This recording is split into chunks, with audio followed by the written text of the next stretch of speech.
হায় খালেদ, আর পাশা I মারি ফেলি দিছি, কেউ মারে নাই, মুই নিজে মেরে দিছি। ঠিক আছে দর্শক শ্রোতারা, কথা বাড়াবো না, শুনুন, তারপর মূল আলোচনায় আসবো। নাপাক মানে কি অন্য কিছু করছে? অন্য কিছু করছে বোঝেন না, আমার হলো উলঙ্গ করি, তখন হুশ জ্ঞান কিছু নাই। নাউজুবিল্লাহ মিন যালিক, নাউজুবিল্লাহ মিন যালিক করিয়া ফেলেছে, কি বোঝেন না আমাদের এই হুজুরকে বালাৎকার। আচ্ছা দর্শক শ্রোতারা, আমি কাঁদবো না হাসবো আমি কিছুই ভেবে পাচ্ছি না।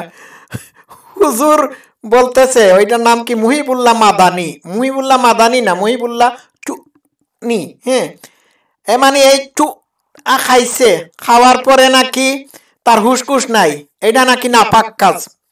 হ্যাঁ, তো এই হুজুর বলছে তার পাছা নাকি ইস্কন মেরে দিছে, বুঝতে পারছেন? সারা জীবন মাদ্রাসায় পাছা মারা খাইছে।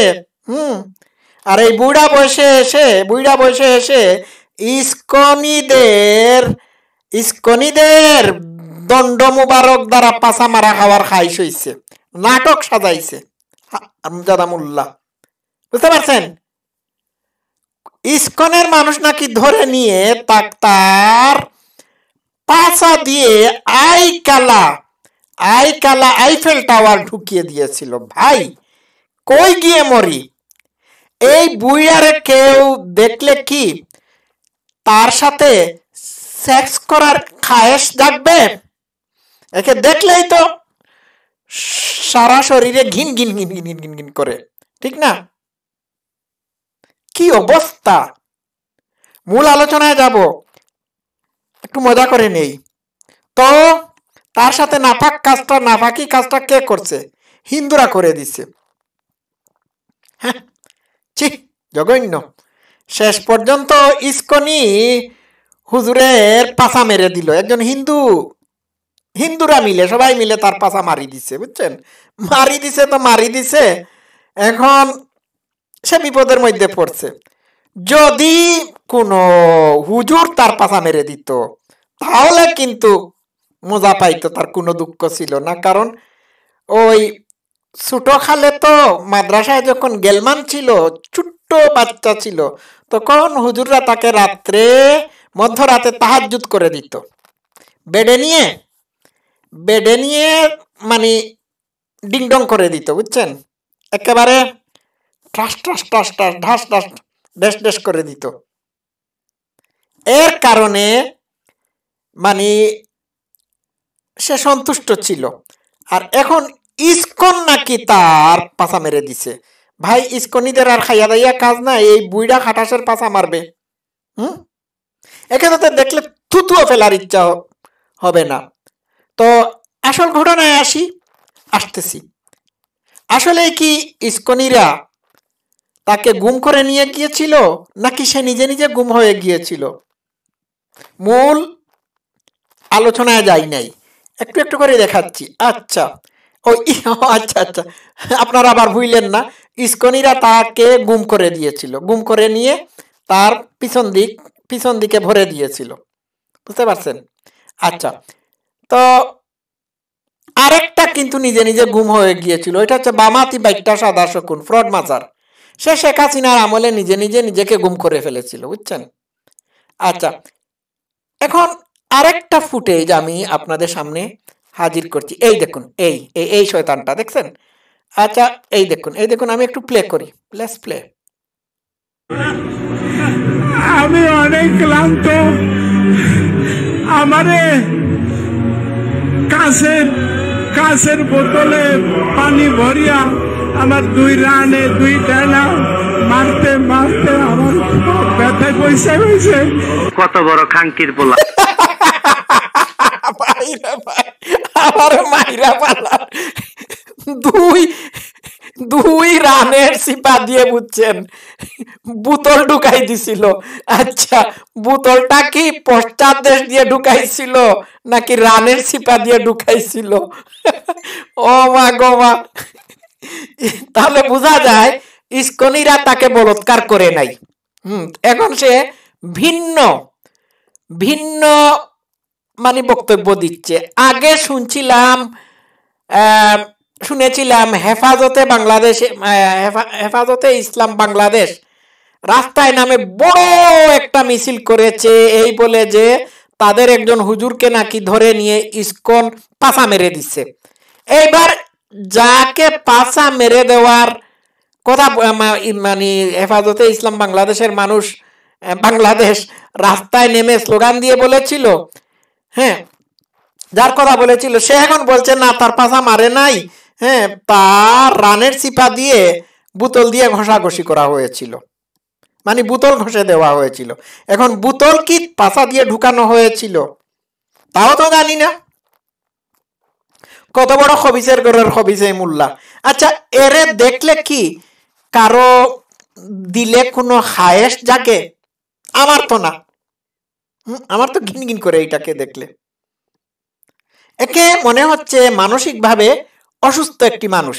আচ্ছা, তো সে নিজে নিজেই গুম হয়ে গিয়েছিল, বুঝতে পারছেন? ওই বামাতি বাইটটা সাদা শকুন ফ্রড মাজার যেমন শেখ হাসিনার আমলে নিজে নিজে গুম হয়ে গিয়েছিল, ওই হাবিবুল্লাহ মাদানি নাকি চুরানি, হ্যাঁ, নিজে নিজে গুম হয়ে গিয়েছিল। এই গুমের নাটক সাজাইছে। আসলে তাকে গুমের নাটক সাজানোর জন্য ট্রেনিং দেওয়া হয়েছিল, বুঝতে পারছেন? তো এটা করার পিছনে কারণ কি, এটা তো ব্যাখ্যা বিশ্লেষণ করতে হবে। দেখি আরেকটা ভিডিও ফুটেজে কি বলে, তারপর মূল আলোচনায় যাব। সবগুলো তো একটু একটু করে প্লে করতে হবে না। এই দেখুন। আচ্ছা, এই বুইড়ার সাথে কি কেউ সেক্স করবে বলেন তো দেখি? দাড়ি, মুছ, চুল, বাল সবকিছু সাদা। এটাও আর একটা সাদা শকুন, ওই যে জামাতের সাদা শকুন। এই সাদা শকুন যদি এই সাদা শকুনের পাছা মেরে দিত, বুঝতে পারছেন, তাহলে মেক সেন্স করতো। কিন্তু একটা ইয়াং ইসকনের সদস্য তার পাছা মেরে দেবে, এটা বিশ্বাস করা যায়? আর ইসকন যারা করে, ইসকনের সাধু সন্তরা, তারা তো সংসার বিরাগী, তারা তো কারোর সাথে সেক্স ম্যাক্স করা এটা বিশ্বাস করে না, এটা করে না, প্র্যাকটিস করে না। তো এটা কি বললো, এটা মেক সেন্স করে না। আচ্ছা, শুনি সে কি বলে একটু। অপহরণ সে নিজে নিজেই নিজেকে করে ফেলেছিল, বুঝছেন? তো নিজে নিজে এই নাটক সাজাইছে মুফতি মুহিবুল্লাহ মাদানি নাকি মুফতি মুহিবুল্লাহ চুদানি। গালি তো দেই না আমি, আমার মুখ আজকাল খারাপ হয়ে যাচ্ছে। হ্যাঁ, আচ্ছা, মুফতি মুহিবুল্লাহ মাদানি ও সরি চুদা আচ্ছা চুদানি আকে চাইছে, আমি সেরকম করছি। এখন আমার বিবেক মোতাবেক দেখি সব আমার ভুল, অন্যায়, অপরাধ হয়েছে। কেউ অপহরণ করেননি, নিজে আচ্ছা, নিজে নিজে অপহরণ হয়ে গিয়েছিল, বুঝছেন? নিজে নিজে নিজেরে গুম করে ফেলে দিছিল। খালেদ মরে মাইরা ফাল্লা, নিজে নিজে আর হাসা মেরে দিছি। হ্যাঁ, নিজে নিজে নিজের পাছা মারছে, গুম করে দিচ্ছে। হ্যাঁ, এখন হাসপাতালের বেডে আছে। সে ওই আগের সাক্ষাৎকারে বলেছে, আমি ক্লান্ত হয়ে গেছি। তোরে ক্লান্ত করলো কে রে? বদমাইশ। এখন চিন্তা করে দেখুন, সে শেষের ফুটেজে যেটি বলেছে সেটি হলো সে অন্যায় করেছে। তাহলে এই অন্যায়কারীর শাস্তি তো দিতেই হবে। কারণ আজকে যদি যে কোনো অবস্থাতে জামাতি হেফাজতিরা সামহাও 1000 মিথ্যা কথা বলে এটি এস্টাবলিশ করে ফেলতো যে ইসকনের সদস্যরা বা ইসকনিরা তাকে গুম করে বলৎকার করেছে, এই বুইড়া সাদা শকুনকে, তাহলে আজকে শত শত হিন্দুদের বাড়ি ঘর পুড়িয়ে দেওয়া হতো। এটাই ছিল তাদের প্ল্যান। আজকে হাজার হাজার হিন্দুদের উপর গণহত্যা চালানো হতো, এইটাই প্ল্যান ছিল। কিন্তু এই মানসিক প্রতিবন্ধী মানে এই প্ল্যানটাকে বাস্তবায়িত করতে দেয় নাই। তাহলে বোঝা যাচ্ছে যে এই বুইড়া সাদা শকুনের বলৎকারের কাহিনী বানিয়ে উদ্দেশ্য ছিল হিন্দুদেরকে হিন্দুদের হিন্দুদের উপর হিন্দুদের দ্বারা বাংলাদেশে ব্লাড বাথ তৈরি করা, রক্তের বন্যা বহিয়ে দেওয়া। অর্থাৎ যে কয়জন হিন্দু বাংলাদেশে আছে সেই কয়জন হিন্দুকে একেবারে নিশ্চিহ্ন করে দেওয়া, এইটাই ছিল জঙ্গি ইউনূস, জামাত, খেলাফতে মজলিস আরো ইসলামিক দলগুলোর উদ্দেশ্য। তো এটা তো ইট ইজ নট ফানি। এই বুইড়া হাঁটাস এই যে শয়তান ইবলিস হাসপাতালের বেডে শুয়ে আছে, লাথি মেরে একে বেড থেকে ফালাইয়া দেন। বুঝতে পারছেন? এটার উদ্দেশ্য ছিল যে বাংলাদেশের হিন্দুদের উপর গণহত্যা চালানো। এটার জন্য এই নাটকটা সাজানো হয়েছিল। চিন্তা করে দেখুন, একবার ভাবুন তো, যদি এটি সত্য বলে প্রমাণ করা হতো তাহলে আজকে বাংলাদেশে হিন্দুদের কি অবস্থা হতো। এটা তাদের মেটিকুলাস ডিজাইনের অংশ বিশেষ। আরো দেখতে পারবেন বাংলাদেশের হিন্দুরা নিরাপদ না। বাংলাদেশের হিন্দুদেরকে বিতাড়িত করার প্ল্যান করছে একটার পর একটা এই জঙ্গি ইউনূস। বিষয়টা বুঝতে পারলেন? তো সে যখন এই স্বীকারোক্তি দিয়েছে, এখন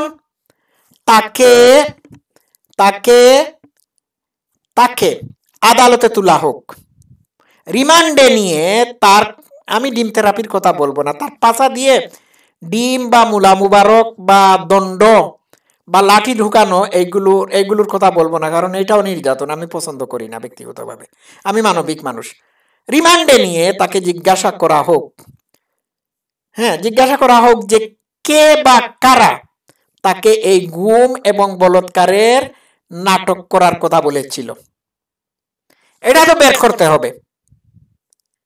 আমি বাংলাদেশের হিন্দু ভাই বোনদেরকে আহ্বান জানাবো, আপনারা রাস্তায় নেমে প্রতিবাদ করুন এবং প্রতিবাদ করে আপনারা এই দাবি উত্থাপন করুন যে এই যে মিথ্যা ঘটনা, গুমের ঘটনা সে সাজালো এবং সেই সাথে বলৎকারের ঘটনা সাজালো, এইগুলো কার ইঙ্গিতে সে করলো, কার প্ররোচনায় বা উৎসাহে সে এইগুলো করলো, এইগুলো আপনাদের জানতে হবে।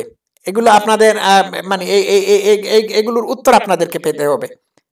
আপনারা কি একটাবার চিন্তা করে দেখেছেন? আমি হিন্দু ভাই বোনদেরকে বলবো, আপনারা কি একটিবারের জন্য চিন্তা করতে পেরেছেন আপনারা কোন বিপদ থেকে রেহাই পেয়েছেন? আপনাকে কোন বিপদের মুখে ফেলে দেওয়ার জন্য এই নাটক সাজানো হয়েছিল, গুম এবং বলৎকারের নাটক সাজানো হয়েছিল? আপনারা কি একটা বার নিজেদেরকে প্রশ্ন করেছেন? যদি আপনারা এটির বিরুদ্ধে প্রতিবাদ না করে থাকেন কিংবা প্রতিবাদ করে এর শাস্তির দাবি না করে থাকেন, তাহলে কিন্তু এই ধরনের ঘটনা আরো ঘটতে পারে। বুঝতে পারছেন?